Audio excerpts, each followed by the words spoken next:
నమస్తే. ఇప్పుడు మీరు చూడబోతున్న వీడియో ఖచ్చితంగా మీకు ఉపయోగపడుతుంది, నచ్చుతుంది కూడా. మరి మీకు నచ్చిన విషయం నాకు తెలియాలి అంటే ఈ వీడియోని మీరు లైక్ చేయాలి, షేర్ చేయాలి, అలాగే మన ఛానల్ని సబ్స్క్రైబ్ చేయాలి. మీ సపోర్ట్ని నాకు అందిస్తారు కదా. ఓకే, ఇప్పుడు వీడియోని స్టార్ట్ చేద్దాం. నమస్తే, వెల్కమ్ టు అవర్ ఛానల్. నేను కుప్పా పద్మిని. ప్రస్తుతంతో పాటు ప్రముఖ ఆధ్యాత్మికవేత్త, నారీసేన ఫౌండర్, దత్త ఉపాసకురాలు శ్రీమతి లతా దత్త గారు మనతో పాటు ఉన్నారు. మాట్లాడదాం. నమస్తే అక్క. జై గురుదత్తారా. శ్రీ గురుదత్త అక్క. అక్క, ముందుగా మీకు రథ సప్తమి శుభాకాంక్షలు అక్క.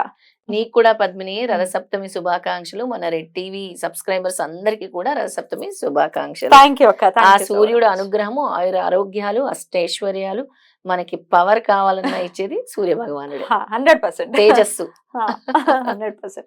సో మాఘమాసం వచ్చింది అని అంటే సూర్య భగవానుడి ఆరాధన చాలా విశేషంగా ఈ మాసం మొత్తం కూడా చేస్తూ ఉంటారు. ఇక సూర్యనారాయణమూర్తి జన్మించిన తిథిగా ఈ రథ సప్తమిని చేసుకుంటూ ఉంటాం. చాలా వైభవంగా చేసుకుంటూ ఉంటాము ఆయన జన్మించినటువంటి ఈ తిథిని. సో చాలా మందికి తెలుసు. తెలిసినప్పటికీ ఆ రోజున మనం గుర్తు చేసుకోవాలి, ఏం చేస్తున్నాం అనేది ఒకసారి రివైవ్ అనేది జరగాలి కదా. జరుగుతూనే ఉండాలి. అందరికీ తెలిసినా కూడా మళ్ళీ మళ్ళీ గుర్తు చేస్తూనే ఉండాలి. ఏం చేయమంటారు? ఆ రోజున ఎలా వినియోగించుకోమంటారు? సూర్య భగవానుడు పుట్టినరోజు అంటే ఇంకా మరింత తేజస్సుతో ఉంటారు స్వామి. 7 గుర్రాల మీద 7 అశ్వాల మీద వచ్చేస్తున్నారు అని అంటారు కదా. అయితే దానికి సంకేతం ఏంటి అంటే 7 హార్సెస్ కి సంకేతము 7 రేస్ సూర్యకిరణాలు, అలాగే 7 రంగులు, అలాగే 7 రోజులు, వారంలో 7 రోజులు. ఆ 7 గుర్రాలు కూడా వీటిని రిప్రజెంట్ చేస్తున్నాయి. ఇది చాలా మందికి తెలియదు. అందుకే మనం సూర్య భగవానుడితో కనెక్టెడ్ ఉంటాము, చంద్రుడితో కనెక్టెడ్ ఉంటాం. ప్రత్యక్ష గ్రహాలు ఏమైనా ఉన్నాయంటే సూర్య భగవానుడు. ఎన్నోసార్లు నేను చెప్తాను, ప్రతిరోజు లేచి పద్మిని నువ్వు నమస్కారం చేసుకోపోయినా రథసప్తమి రోజు మాత్రం ఉదయాన్నే లేచి తెల్లారి అంటే సూర్యుడు ఉదయించక ముందే స్నానం చేసి రెడీగా ఉండి ఆయన ఉదయిస్తున్నప్పుడు సూర్య నమస్కారాలు చేస్తే ఆ ఒక్కరోజు ఆయన ఎంతో అనుగ్రహాన్ని ఇస్తారు. ఏమీ లేకపోయినా 11 సూర్య నమస్కారాలు చేస్తే చాలు. జస్ట్ 11 సూర్య నమస్కారాలు చేస్తే ఆ రోజు విశేషమైన అనుగ్రహం స్వామి ఇస్తారు. ఎందుకంటే స్వామికి బాగా ఇష్టమైందే సూర్య నమస్కారాలు. ఆ రోజు చేస్తే గనక చాలా మంచిది. ఇక మేమైతే ముందు నుంచి మా అమ్మమ్మలు కూడా ఏం చేస్తారంటే చిక్కుడుగాయ ఆకులు పెట్టి తలకు స్నానం చేయించేవారు. ఆరోగ్యానికి చాలా మంచిది. ప్రత్యేకంగా ఈ మాడు ప్రదేశంలో ఇక్కడ పెట్టుకొని అది మొత్తం కూడా నీ జుట్టుకి మంచిది. ఈ మాడు ప్రదేశానికి కూడా చాలా నీకు ఆయుర్వేదంలో కూడా దానికి చాలా మంచిది ఉంది. అంటే జుట్టు పెరగడానికి కూడా ఉపయోగపడుతుంది. ఏమైనా ఇన్ఫెక్షన్స్ అలాంటివి ఉన్నా కూడా పోతుంది. ఎందుకంటే మనము చలికాలం నుంచి ఎండాకాలంలోకి వచ్చేస్తాం. ఇంకా అలాగే చిక్కుడుగాయలతో రథాన్ని చేస్తారు, రిప్రజెంట్ చేసి. అండ్ చిన్నప్పటి నుంచి కూడా మనకు నేర్పించింది అది, రథాలు చేసి. ఇక ఈ పెసర్లు నానబెట్టి, పెసర్లకి చిన్న మొలకల్లా వచ్చిన తర్వాత ముందు రోజు నానబెట్టుకొని సూర్యుడిని చూసి 3 సార్లు వేస్తాం. పైకి వేస్తారా? పైకి సూర్య భగవానుడికి అందుకో నాయనా అని మా అమ్మమ్మలు చెప్పి నాతో చేయించేవారు. అంటే ఆ పద్ధతే చెప్తున్నాను. సూర్య భగవానుడికి చక్కగా ఎర్రని పుష్పాలతోని పూజించి తులసి కోట దగ్గరే చక్కగా చలివిడి చేస్తారు. ఎర్రని పుష్పాలతో పూజిస్తాము. చక్కగా నెయ్యి దీపం వెలిగిస్తాము, ముగ్గు వేస్తాము. ఆ ముగ్గులోనే నైవేద్యం పెడతాము. చిక్కుడాకు మీదే పెడతారు నైవేద్యం కూడా. చిక్కుడాకు మీదే నైవేద్యం పెడతాం. మనం పొంగల్ చేసుకుంటాం కదా, పొంగల్ చేసి పెడతాము. ఇక చిక్కుడుగాయ రథం కూడా చేస్తాం. తర్వాత ఈ పెసల్ని సూర్య భగవానుడికి చూసి ఇలా పైనకు చూసి ఇలా విసురుతాం అనమాట. అలా 3 సార్లు ఆ విధంగా చేసుకుంటే చాలా మంచిది. ఆయుర ఆరోగ్యాలకి ముఖ్యంగా మనకి ఏవైతే కంటి సమస్యలు, ఐ ప్రాబ్లమ్స్ ఉండే వాళ్ళకి కూడా చాలా మంచిది సూర్య భగవానుడిని ఆరాధిస్తే.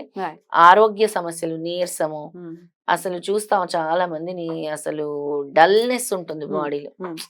అంటే ఎప్పుడు కూడా వాళ్ళు డల్, అంటే ఒక నిద్రావస్థలో ఉంటూ ఉంటారు. వాళ్ళంతా కూడా ఆ ఎనర్జీస్ వదిలేసి ఒక పాజిటివ్ ఎనర్జీస్, ఒక డిఫరెంట్ ఎనర్జీని ఆ రోజు సూర్య భగవాను నుంచి తీసుకోవాలని కోరుకుంటున్నాను ముఖ్యంగా. బ్యూటిఫుల్. త్రిమూర్తుల స్వరూపం అయినటువంటి దత్తాత్రేయుడి గురించి మీరు విశేషంగా చెప్తున్నారు కాబట్టి ఈ రథ సప్తమి నాడు స్వామిని ఎలా అర్చించమంటారు? చాలా చక్కగా అడిగావు పద్మిని. దత్తాత్రేయ స్వామి అంటే త్రిశక్తి స్వరూపము. అందులో అసలు స్వామిని ఒక్కసారి తలుచుకున్నా కూడా అద్భుతంగా ఉంటుంది. మనకి రథసప్తమి రోజు దత్తాత్రేయ స్వామి వారి స్తోత్రం, దత్తాత్రేయ స్వామిని కూడా గుర్తు చేసుకోవాలి. అంటే ఇంకా సాధన చేసే వాళ్ళ ముందు ఆయన్నే కదా నేను గుర్తు చేసుకుంటాను. ఈసారి శుక్రవారంతో వచ్చింది. అయితే ఎవరికైతే ఈ వెల్త్ కావాలో, డబ్బు సమస్యలు కూడా సూర్య భగవానుడితో పాటు దత్తాత్రేయ స్వామిని కూడా ఆరాధించాలి, అనగా లక్ష్మిని కూడా ఆరాధించాలి. ఆ రోజు ఆరాధిస్తే చాలా విశేషమైన ఫలితం ఉంటుంది. ఎలా ఆరాధించాలి? నీకు గుర్తుందా పద్మిని, లాస్ట్ టైం నా సంకల్పం రథసప్తమి రోజే తీసుకున్నాను సిద్ధమంగళ స్తోత్రం. 108 ఇల్లు సిద్ధమంగళ స్తోత్రం సంకల్పం రథసప్తమి రోజే తీసుకున్నాను. దిగ్విజయంగా ఆ రోజు ఏం మొదలు పెట్టినా మీరు ఏదైనా అంటే అనుకోండి, పోనీ సేవింగ్ అనుకోండి, ఈ రోజు నుంచి నేను లక్ష్మీదేవిని నేను ఇలా పెట్టుకొని పక్కన పెట్టుకొని సేవ్ చేస్తాను అని అనుకోండి, జరుగుతుంది. లేదా ఒక మంచి కార్యక్రమం, ఆధ్యాత్మిక చింతన అంటే ఆధ్యాత్మిక సాధన, ఆధ్యాత్మికంగా ముందుకెళ్లాలనుకునే వాళ్ళు ఆ రోజు ఏది మొదలు పెట్టాలన్నా చాలా మంచి ఆస్పిషియస్ డే. ఇంకా వేరే ముహూర్తం అవసరం లేదు, ఏదైనా స్టార్ట్ చేయాలనుకుంటే. దానికి ప్రత్యక్ష అనుభవం నాది.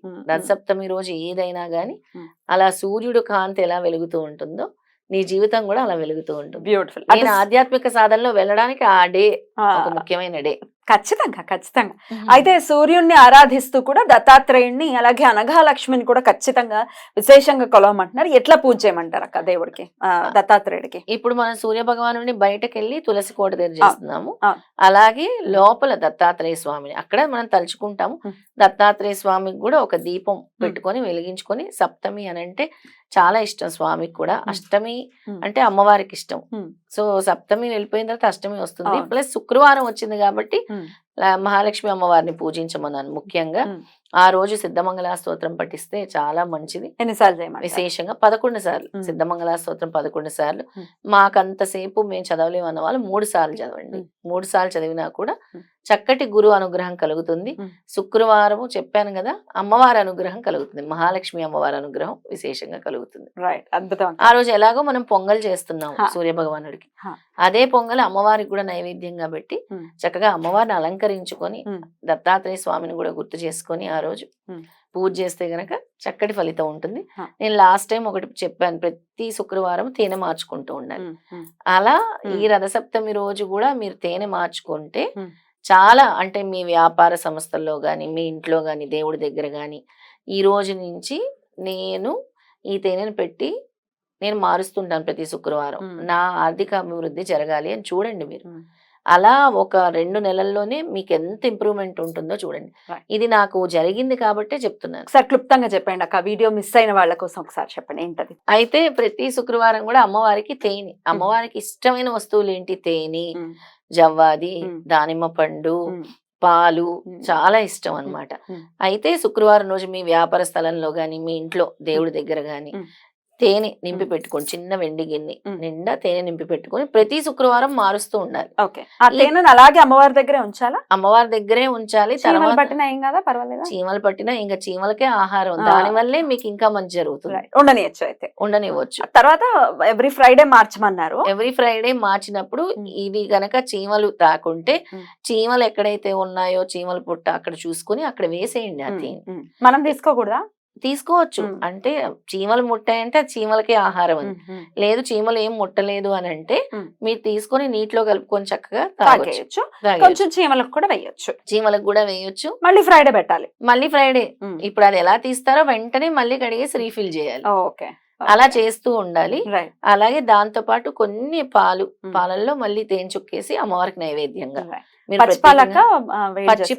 పచ్చి పాలల్లో కొద్దిగా తేనె చుక్క వేసి పెట్టాలి.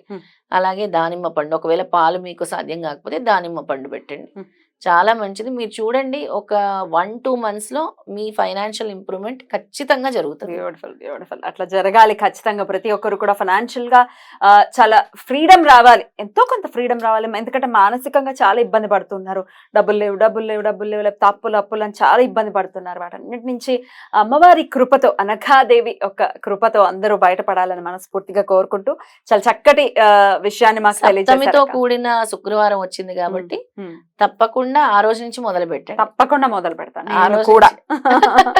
Right. పద్మిని మొదలు పెడుతుంది, సో అందరూ కూడా మొదలు అందరం. పెట్టండి. నేను కూడా మళ్ళీ మొదలు మళ్ళీ పెడతాను. అయ్యో మీకు గ్యాప్ వచ్చిందా? ఆ, మళ్ళీ మళ్ళీ మీరు కూడా gap అయితే. వచ్చింది. నేను కూడా మళ్ళీ అంటే మన- ఆ, అది కంటిన్యూస్ చేస్తున్నంత సేపు కూడా ఆ, నా ఫైనాన్షియల్ ఇంప్రూవ్మెంట్ అంటే గెయిన్ మనకి, ఉమ్. అంటే దేనికి లోటు ఉండదు అమ్మవారి ఆ, అనుగ్రహం beautiful, ఉంటే. beautiful. అలాంటిది జరిగింది కాబట్టి అందరికీ చెప్తున్నాను. తప్పకుండా అదొక చిన్న తంత్ర ప్రక్రియ అంతే. తప్పకుండా చేద్దాం ఇదంతా. అక్క మంత్రం కూడా చెప్తానన్నారు సూర్య భగవానుడికి సంబంధించి. తప్పకుండా పద్మిని అమ్మవారికి పూజించిందంటే ఉమ్. సూర్య భగవానుడికి చేత్తో నీళ్ళు తీసుకుని ఆర్ఘ్యం వదిలేసి, అంటే కాపర్ వెజిల్ తోనే మనం రాగి దాంతో వదులుతాం, సాధ్యం లేని వాళ్ళకి చేత్తో కూడా చక్కగా వదిలేసి అదే చేతిని ఇలా పట్టుకొని సూర్య భగవాను అడగాలి మనం అని అడుగుతున్నాము. ఎన్నిసార్లు? 21 సార్లు 21 టైమ్స్ చేసుకుని ఆ సూర్య భగవానుడి దగ్గర 3 సార్లు చేయండి, తర్వాత దేవుడి గదిలో కూర్చొని చదువుకోండి. రైట్ అక్క, మరొకసారి మీకు రథ సప్తమి శుభాకాంక్షల్ని తెలియజేస్తూ నమస్తే అక్క. నమస్తే.